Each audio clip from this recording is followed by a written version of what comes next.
Hello guys, good afternoon. কেমন আছো সবাই? আশা করছি সবাই ভালো আছো। আন্দামান ভিলেজ লাইফে সবাইকে স্বাগত জানিয়ে আবার একটা নতুন ভিডিও নিয়ে চলে এসেছি তোমাদের সামনে। আর আমাদের এখানে আজকে হচ্ছে মহোৎসব, কীর্তন ছিল, তো সেইখানেই যাচ্ছি এখন। 12টার বেশি হয়ে গেছে, তাই গুড আফটারনুন দিয়ে শুরু করলাম।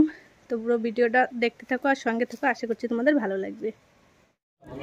তো দেখো এখন টাইম হয়ে গিয়েছে 2টো, আর আমরা খেতে বসে পড়েছি। এখানে ভাত, ডাল, চাল কুমড়ো ভাজা, লাউ ভাজা দিয়ে খাওয়া শুরু করেছি। আরও যাদের যাদের ভাত লাগবে ওখানে দিচ্ছে। দেখো কত মানুষ বসেছে খেতে।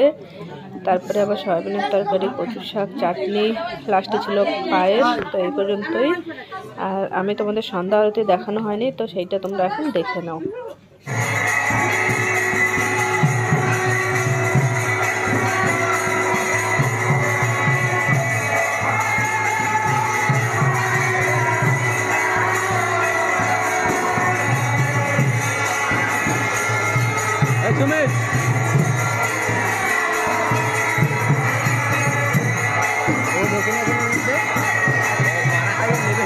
উপরে গেলে ধর না।